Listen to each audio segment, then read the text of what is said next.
किशन एक छोटा सा गांव का लड़का था जिसे लोग प्यार से करीब किशन कहते थे। उसका यह नाम इसलिए पड़ा क्योंकि वह हमेशा दूसरों के करीब रहने की कोशिश करता था। उसका स्वभाव ही ऐसा था कि लोग उससे जल्दी घुल मिल जाते थे। वह गरीब जरूर था, लेकिन दिल का बहुत अमीर था। गांव का नाम पिपलिया था, जो चारों ओर हरियाली और शांति से भरा हुआ था। किशन का घर गांव के किनारे पर था। उसकी माँ उसे हर सुबह जल्दी उठाकर कहती, किशन, पहले अपने खेतों में जाकर काम कर ले। मेहनत ही तेरे जीवन की पूंजी है। किशन मुस्कुराते हुए जवाब देता। हाँ माँ, बस अभी गया। किशन का दिन सुबह सुबह गायों को चारा देने से शुरू होता था। उसके पास एक पुरानी गाय थी जिसे वह गौरी कहता था। गौरी के साथ उसका लगाव ऐसा था जैसे वह उसकी सबसे अच्छी दोस्त हो। वह अक्सर गौरी से बात करता। गौरी, तू भी तो मेरी तरह मेहनती है। हम दोनों मिलकर इस दुनिया को जीत लेंगे। गौरी उसकी बातों का जवाब अपनी पूंछ हिलाकर देती। गांव के बच्चे किशन को बहुत पसंद करते थे। उसका सबसे करीबी दोस्त रघु था, जो हमेशा उसकी मदद करता। एक दिन रघु ने किशन से पूछा, किशन, तेरे पास इतने सारे सपने हैं, लेकिन क्या तूने कभी सोचा है कि इन्हें पूरा कैसे करेगा? किशन ने हंसते हुए जवाब दिया। सपनों को पूरा करने का सबसे अच्छा तरीका है मेहनत, और मेहनत तो मैं हर रोज करता हूँ। किशन का जीवन आसान नहीं था। गांव में हर किसी के पास अपनी परेशानियां थीं। किशन के पिता का देहांत तब हो गया था जब वह केवल 10 साल का था।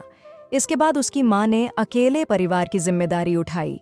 किशन ने कम उम्र में ही खेतों में काम करना शुरू कर दिया था। एक दिन किशन ने मां से कहा, माँ, मैं बड़ा होकर एक बड़ा किसान बनूंगा। हमारे पास भी बड़ी बड़ी जमीनें होंगी। उसकी मां ने उसे गले लगाते हुए कहा, बेटा, सपने देखना अच्छी बात है, लेकिन उन्हें पूरा करने के लिए मेहनत करनी पड़ती है। गांव में हर साल एक मेला लगता था, जहां सभी लोग मिलकर खुशियां मनाते थे। किशन और उसके दोस्त इस मेले का बेसब्री से इंतजार करते थे। इस बार किशन ने सोचा कि वह मेले में कुछ बेचकर पैसे कमाएगा। उसने अपने खेत के आम तोड़े और उन्हें बेचने का फैसला किया। जब वह मेला गया तो वहां की भीड़ देखकर दंग रह गया। उसने अपने आम बेचने के लिए एक जगह चुनी और जोर से आवाज लगाई, मीठे आम, रसीले आम, एक बार खाओगे तो बार बार मांगोगे। उसकी बात सुनकर लोग उसकी ओर खींचे चले आए। पूरे दिन की मेहनत के बाद किशन ने अच्छे पैसे कमाए। एक बार गांव में सूखा पड़ गया। खेत सूखने लगे और लोगों के पास खाने पीने की कमी हो गई।